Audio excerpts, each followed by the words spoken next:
So line two. Hello? Hey, Kay. How you doing, Kay? Okay. Oh, hi, that's me. So it's really interesting that the topic of the show kind of tied into what I wanted to talk about. I've been questioning a lot of the things that I believe recently, and I've found that I don't really, God obviously doesn't make sense, and there's a lot of arguments out there that I've investigated, but I think I've been really caught up on the idea that, you know, Pascal's wager that you were just talking about, you know, what if you're wrong? And I know it doesn't make sense, and I know it's not logically accurate, but I just can't shake this feeling of, like, you know, what if I am wrong? Yeah. You know, and I do understand, like, what if I'm wrong about Zeus? What if I'm wrong about, you know, Allah? You know, I could be, you know, in a bad spot otherwise, but, you know, one of the things I'm just, you know, I'm just trying to work things out, and I don't really know why I can't shake that. Yeah. Well, and the thing is, I mean, yeah, you can talk to yourself and say, hey, I don't have the same fear about Zeus or Allah or whatever, but you don't fear the things that you weren't indoctrinated to fear. Okay? Mm-hmm. And that's like, you know, like I was going back to the 3-year-old kid afraid of the big bad wolf. Okay? That was my son. When he was 3 years old, he was desperately afraid that the big bad wolf was going to come in the house and get him. Okay? And so what we didn't do is reinforce that. In fact, we did everything we could to help him shake that fear. And that's kind of what you have to do with yourself now, except now you're breaking a lifetime of indoctrination. Yeah. So you have to kind of give yourself a little time to work through this. And it does get better. I promise you, it does get better. You will lose this fear one day. Yeah, and it's not your fault, and you're not stupid. Yeah. And one of the things that you can ask, you know, you mentioned, you know, you're not afraid of what Zeus or some other religion might do, and there are alternate wagers as well. There's some versions of the atheist wager where there's a God who's created people, and the entire test is to see how gullible you are, if you'll believe something without sufficient evidence. Yeah. And so the people who don't believe. But here's the thing: for people like Jen was talking about who are indoctrinated, who have this fear of hell of the particular religion that they were indoctrinated into, not only can you recognize that you haven't spent any time worrying about any other heaven or any other hell, but if this is the case, for example, you know, when you ask yourself, what if I'm wrong? Well, ask yourself, what if you're right? Because if you're right in your particular Christian belief, that I'm presuming you have this fear of hell from a particular Christian denomination. Yeah, and so ask yourself, what if you're right? Doesn't that mean that there is in fact a God who doesn't do anything to confirm to you that he exists, instills in you this fear of eternal punishment as a way of coercing you to do what? To love him? Do you love somebody based on a threat of punishment? Is what is he encouraging you to do? To believe and live in servility? I mean, if it turns out that the Christian God is actually real and the Bible is an accurate reflection of his character, I still wouldn't worship, even under the threat of hell. Because first of all, I wouldn't want to spend eternity with a thug like that. And second of all, I don't have any reason to think that it's real. I couldn't stop this God from squashing me like a bug, but might doesn't make right, and I'll spend eternity in hell knowing that I'm morally superior to this being. What kind of model is it where we're all just playthings for this God? I mean, you talk about the love, and Jesus loves you, and oh my gosh, God just wants to rescue you from your sin and your doubt and everything else, and yet curiously, he doesn't do anything to rescue you from your doubt, doesn't do anything to demonstrate actual love, doesn't do anything to rescue you from hell so far as we can tell, and instead rules by fear. I mean, that's not love. Yeah.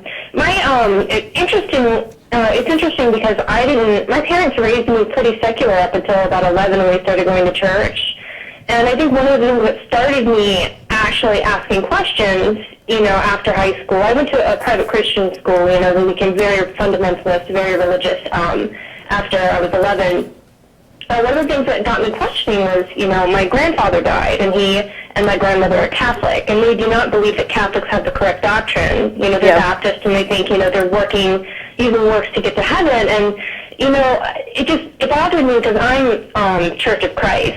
So my beliefs were that nobody gets to heaven unless they are baptized, you know, and Right. so, you know, in my head I'm just like, I had made exceptions for my parents, like what if they got baptized and they had the right heart, but they don't necessarily believe they had to get baptized. And then I saw my parents making exceptions of like, yeah, he really, even though he prays to all these saints and, you know, gets his sins forgiven and stuff, even though he believes all that, he gets to heaven because he was saved, even though they wouldn't make that exception for a stranger.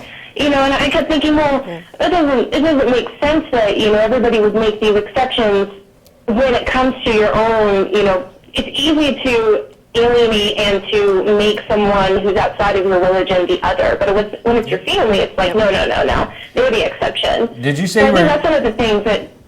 I was going to say, did you say you were Church of Christ? Yeah, I Actually, don't want to... International Church of Christ, which is an offshoot of the Church of Christ, and they're a little interesting, so... Okay, I don't want to I've been a part of that for 5 years.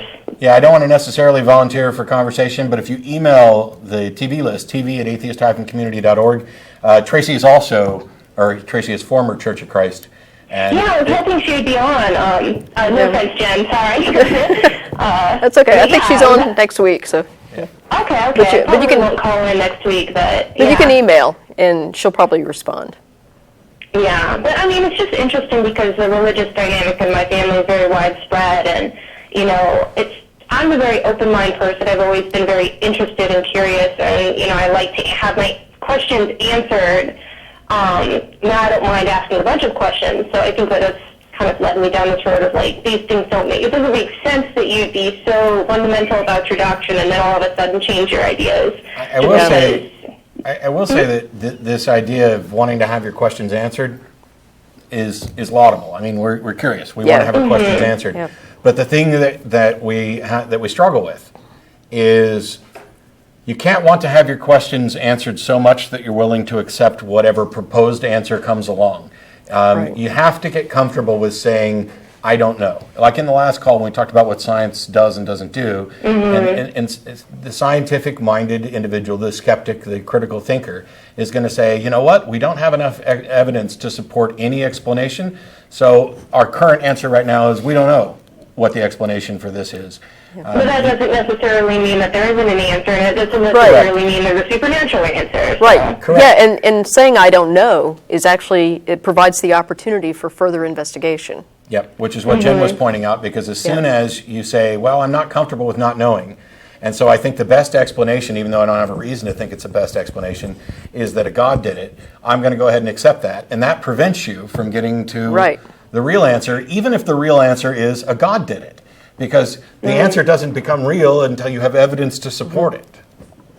But then you get stuck in your way of, you know, I've seen a lot of religious people that, you know, not even in the face of evidence, because the Church of Christ that I belong to are not, you know, the International Church of Christ in general. We do not believe in the six-day creation exactly how it is. That's just an allegory story. It doesn't necessarily mean that kind of thing. And so I've had discussions with my mom for years about that kind of thing. And it's just interesting because she hasn't asked questions or wanted to know more outside of Ken Ham's site, you know, she's never actually, you know, looked up some of his information on his site. I went onto the website a couple years ago and tried to find some of the sources for his information. I couldn't find it, you know, and it really raised a lot of red flags. But when I told her, she was all like, well, I thought about that years ago, and I've already come to my conclusion, and I'm not interested in change. She literally said she's not interested in changing her mind, and that just turned me off. So I don't want to be that kind of person. The reason you couldn't find sources for Ken Ham stuff is because they don't put a picture of his butthole on the website. Yeah. Okay. That's pretty much the source. Yes. Yeah. Anyway, feel free to email us, Kay.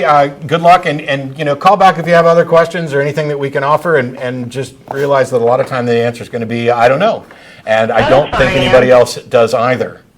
But, Well, thanks. I really appreciate your time. Thanks for being awesome. Keep doing what you're doing. thanks, Kay. Thanks. Okay, bye. All right.